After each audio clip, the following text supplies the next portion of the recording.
I am grateful that the BBVA Foundation has chosen to recognize my research. The work cited by the Foundation has emerged from an intellectual journey over 50 years. I have sought to combine perspectives in three distinct fields: welfare economics, decision theory, and econometrics. Welfare economics study of public policy began in the 1700s and was formalized in the 1900s. Decision theoretic study of choice under uncertainty has advanced since the early 1900s.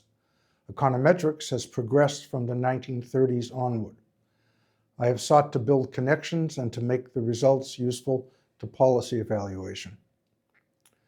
From the late 1980s on, my research in econometrics has studied partial identification.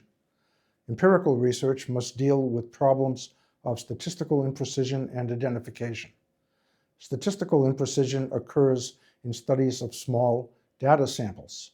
Identification problems stem from weak data quality and from limited understanding of the policy environment. Prominent identification problems arise from missing data. In survey research, one does not observe data for persons who are not interviewed or who do not answer specific questions. In analysis of treatment response, outcomes are unobservable for treatments that persons do not receive.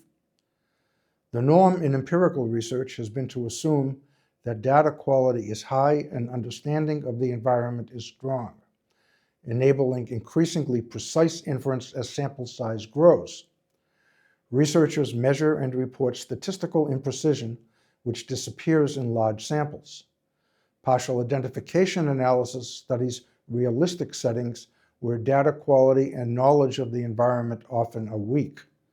In these settings, one cannot credibly predict policy impacts with precision, even with large data samples. One may be able to credibly form partially informative bounds on policy impacts. I first connected econometric study of identification to welfare economics in an article published in 2000. I sketched the basic problem. Combining available data with credible assumptions commonly does not reveal whether one policy outperforms another. Hence, policy formation is a problem of decision-making under uncertainty. I have used statistical decision theory to study this problem. Part of my work has been abstract, studying general conceptual and technical issues.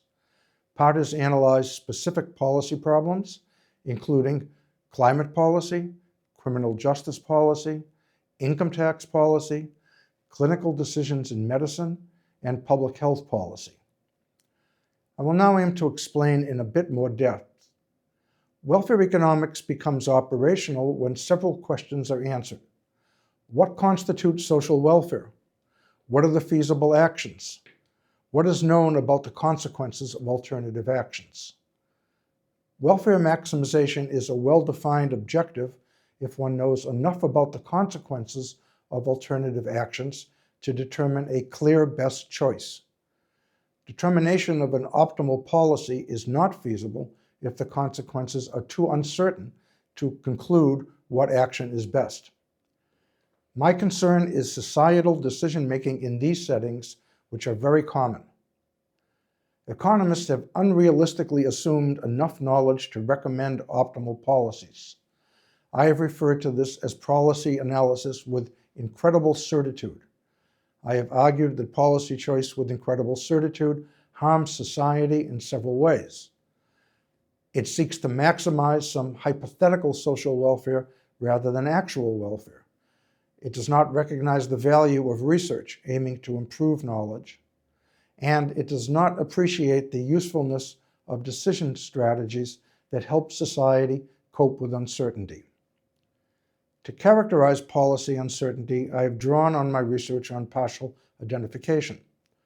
A fundamental identification problem arises from the unobservability of outcomes under counterfactual policies. At most, one can observe the outcomes that have occurred under realized past policies. The outcomes of proposed new policies are logically unobservable. Yet determination of an optimal policy requires comparison of all feasible policies. Thus, we have only partial knowledge of the welfare achieved by alternative policies. Some researchers optimistically argue that experimentation can provide the absent information on policy impacts. I encourage policy-relevant experimentation when it is feasible, but I caution that it is far from a panacea. To conclude, I reiterate that policy analysis with incredible certitude does not serve society well. In my econometric and welfare economic research, I have argued that policy analysis should face up to uncertainty. It is sometimes said that policymakers and the public are unwilling or unable to cope with uncertainty.